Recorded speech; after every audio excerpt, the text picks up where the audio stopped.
नमस्कार दोस्तों, मैं रामू कुमार यादव एजुकेशन क्लास रामू में आपका स्वागत करता हूं। दोस्त, आज एक नए वीडियो के साथ फिर से आप लोगों के सामने उपस्थित हुआ हूं। अगर ये वीडियो आप लोग को पसंद आए तो लाइक शेयर सब्सक्राइब आप जरूर करिएगा। तो चलिए हम अपने पॉइंट की बात करते। तो देखिए दोस्त, इससे पहले मैंने जो जीवन कौशल की जो एक विषय है सुपर टेट का, उसकी इम्पोर्टेंट सीरीज चला रहा था जितना भी। उसमें मैं व्यवसाय जो पहला अध्याय था व्यवसायिक आचरण एवं नीति, उसके जितने भी पॉइंट थे महत्वपूर्ण मैंने उसको पढ़ा दिया। 3 पार्ट बनाया था उसको पहले डाल चुका हूँ। आप उसको जरूर देखिएगा। उसके बाद मैं उससे संबंधित जो प्रश्नों की सीरीज है, व्यवसायिक आचरण नीति के जो प्रश्नों की सीरीज है, अब मैं उसको चला रहा हूँ।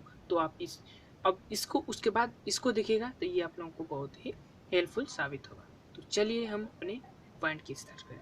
देखिए, व्यवसायिक आचरण नीति के महत्वपूर्ण प्रश्न है पार्ट 1, इसके बाद पार्ट 2, जैसे जितने भी प्रश्न बनेंगे मैं उन प्रश्नों को डालूंगा। तो चलिए, पहला प्रश्न क्या है कि व्यवसायिक नैतिकता को कितने वर्गों में बांटा गया है? तो 2 वर्गों में, एक है प्रमाणिक और एक वर्णनात्मक।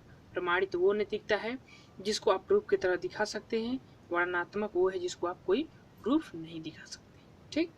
दूसरा प्रश्न है, व्यवसायिक आचरण व नीति का सबसे अधिक महत्व होता है तो वह निर्णय लेने में। यह जो व्यवसायिक जीवन कौशल का एक अध्याय है व्यवसायिक आचरण नीति, यह सबसे महत्वपूर्ण क्या है? किसी भी चीज में निर्णय लेने में आपको सहायता प्रदान करता है। चलिए, तीसरा प्रश्न है, व्यवसायिक नैतिकता कब आकर्षण का केंद्र बनी? तो 1980 से 1990 में। और व्यवसायिक नैतिकता का स्वर्ण युग इसको कहा जाता है, 1980 से 1990 में। तो ये आप याद रखिएगा। चौथा प्रश्न है, व्यवसायिक आचरण एवं नैतिकता में तत्व हैं। तो ये सभी तत्व हैं, जैसे कि जवाबदेही, विश्वसनीयता, वस्तुनिष्ठता, ये सभी क्या है? व्यवसायिक आचरण नैतिकता के तत्व हैं। और भी तत्व हैं, लेकिन ये जो प्रश्न में जैसे दिया था मैं उस हिसाब से आपको ये बता रहा हूँ। चलिए, प्रश्न पांचवा प्रश्न ये कहता है कि अध्यापन व्यवसाय में अध्यापक कैसे सफल हो सकता है? तो अच्छे व्यक्तित्व के द्वारा। उसका जो अध्यापन का व्यवसाय है उसमें सफल होने के लिए उस अध्यापक का व्यक्तित्व जो अच्छा होना चाहिए बालकों को देखने में। ठीक। अब प्रश्न आगे चलते हैं। अगला प्रश्न क्या है? अगला प्रश्न है कि व्यवसायिक नीति संहिता की मानदंड पुस्तिका कहलाती है। जो व्यवसायिक नीति संहिता की मानदंड पुस्तिका है उसको हम नीली पुस्तक के नाम से जानते हैं, ब्लू पुस्तक या नीली पुस्तक।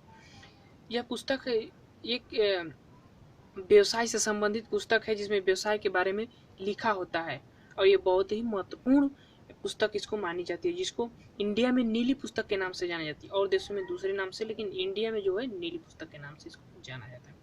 7वां प्रश्न है, व्यवसायिक शिक्षा का मुख्य उद्देश्य क्या है? तो जो व्यवसायिक शिक्षा है उसका मुख्य उद्देश्य है आर्थिक विकास करना, औद्योगिक प्रगति, बेरोजगारी की समस्याओं से मुक्ति पाना। ये सभी क्या है? व्यवसायिक शिक्षा का मुख्य उद्देश्य है। ठीक। अगला प्रश्न देखिए 8वां, भारत में किस वर्ष व्यापारिक शिक्षा प्रारंभ हुई थी? तो 1986 में। अब आगे चलिए, 9वां प्रश्न है कि विश्वविद्यालय उद्यान की स्थापना कब हुई थी? तो 1953 में।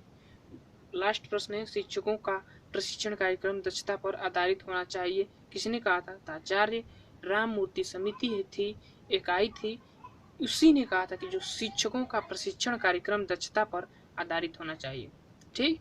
ये आचार्य राममूर्ति समिति ने की थी। तो ये 10 प्रश्न थे। पार्ट 1 था जो प्रश्नों की सीरीज चल रही है व्यवसायिक आचरण नीति का। इसके बाद नेक्स्ट पार्ट में हम लेकर आएंगे। थैंक यू दोस्त। पसंद आए वीडियो तो लाइक शेयर सब्सक्राइब आप जरूर करें।